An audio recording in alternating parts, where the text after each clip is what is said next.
1 hari usai Mahkamah Konstitusi mengeluarkan putusan soal Undang-Undang Pilkada, DPR meresponnya dengan menggelar rapat kilat RUU Pilkada. Hasilnya DPR mengabaikan putusan MK soal batas usia calon kepala daerah dan menyepakati putusan MA bahwa seseorang bisa mencalonkan diri bila berusia 30 tahun pada saat pelantikan.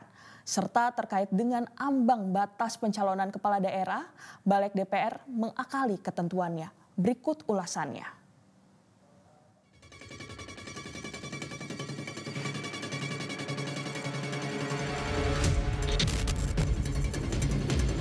Puluhan anggota Dewan dalam rapat Balik Rabu siang tadi memperdebatkan 2 putusan Mahkamah Konstitusi. Pertama, putusan nomor 70 tentang syarat usia calon kepala daerah yang dihitung saat penetapan pasangan calon di pilkada yang berlangsung saat pendaftaran. Balik menolaknya mentah-mentah. Alhasil putusan ini berpotensi jadi karpet merah bagi putra bungsu Presiden Jokowi, Kaisang Pangarep, yang usianya belum genap 30 tahun saat penetapan versi putusan Mahkamah Konstitusi. Meski sempat berdebat panas, akhirnya Balik sepakat menganulir putusan MK soal syarat usia calon kepala daerah dan mengikuti putusan Mahkamah Agung. Merujuk kepada Mahkamah Agung ya. Lanjut. Pimpinan ini setuju atas apa ini pimpinan? Ya pilihan MK, Mahkamah Agung putusan kan ada 2 putusan pengadilan. Fraksi PD sudah kita kasih kesempatan ngomong. Fraksi yang lain kan juga punya kesempatan untuk ngomong, punya hak yang sama. Oke, terus yang diputuskan apa? Merujuk kepada putusan Mahkamah Agung. Mayoritas. Sudah dihitung per fraksi pimpinan. Siapa yang setuju, siapa yang tidak setuju? Udah kelihatan dari tadi itu. Tadi kalau nggak salah baru 2 yang ngomong. Silakan lanjut. Bapak Ketua. Pimpinan. Ya nggak perlu mengatur fraksi yang lain. Yang penting fraksi PD sudah menyampaikan pendapatnya. Fraksi lain menyatakan persetujuannya, ya urusannya fraksi lain-lain gitu. Saya kira fair aja kan. Kita kan tidak Pimpinan, saya kira kita lanjutkan supaya bisa kita bahas di selanjutnya, pimpinan. Pak Ketua, ya, bukannya bertanya ini. Kami hanya sekedar mengingatkan, dan kami juga ingin juga teman-teman kita urung rembuk. Ya. Ada putusan yang sudah jelas dan kita harus akomodir.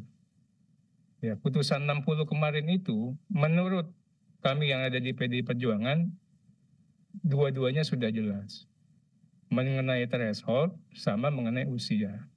Kalau sekalipun ya mengenai usia di pasal 7 ayat 3 ini dikatakan open legal policy, kami khawatir itu akan menjadi kekeliruan. Karena apa? Ini hanya kekhawatiran. Apapun nanti yang diambil dan diputus oleh teman-teman, tentunya kami cuma 1 fraksi yang suaranya kan 8. Kita akan terima.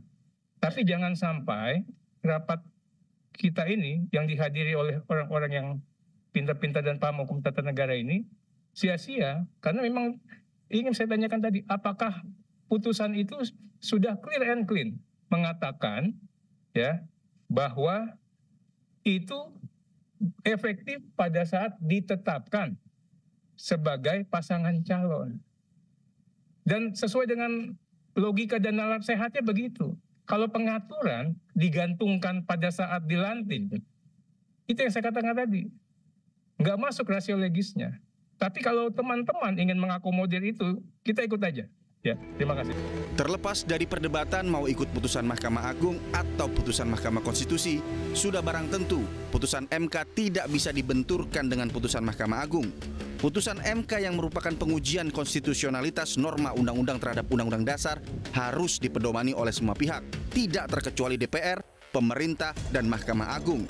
Ketika MK sudah memberi tafsir, mau tidak mau, senang tidak senang, maka itulah yang harus diikuti oleh semua pihak.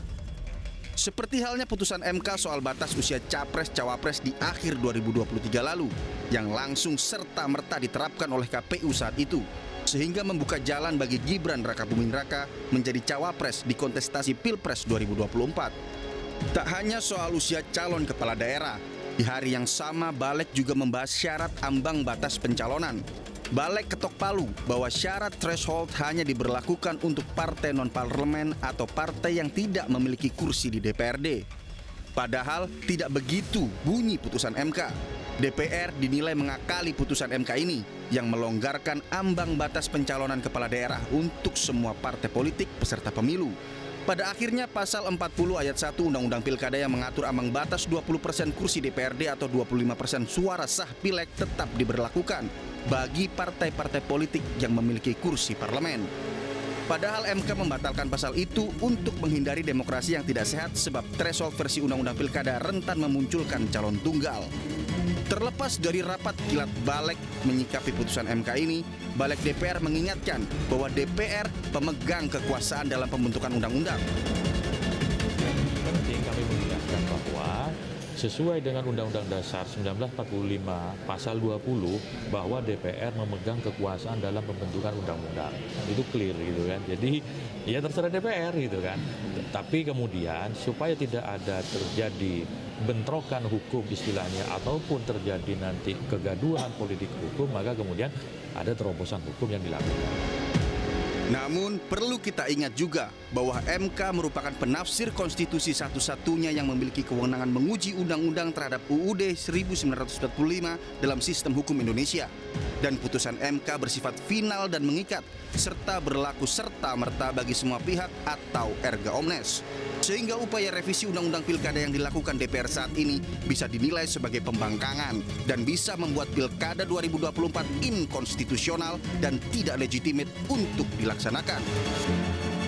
Penting bagi Mahkamah menegaskan, titik atau batas untuk menentukan usia minimum dimaksud dilakukan pada proses pencalonan yang bermuara pada penetapan calon kepala daerah dan calon wakil kepala daerah.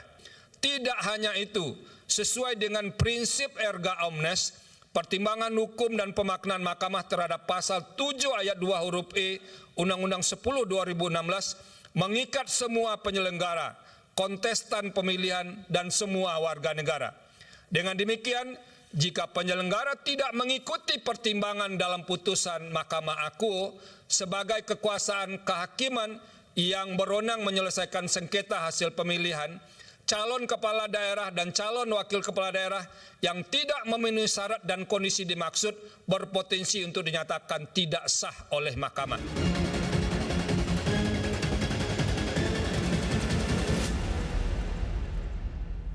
Jelajahi cara baru mendapatkan informasi. Download Metro TV Extend sekarang.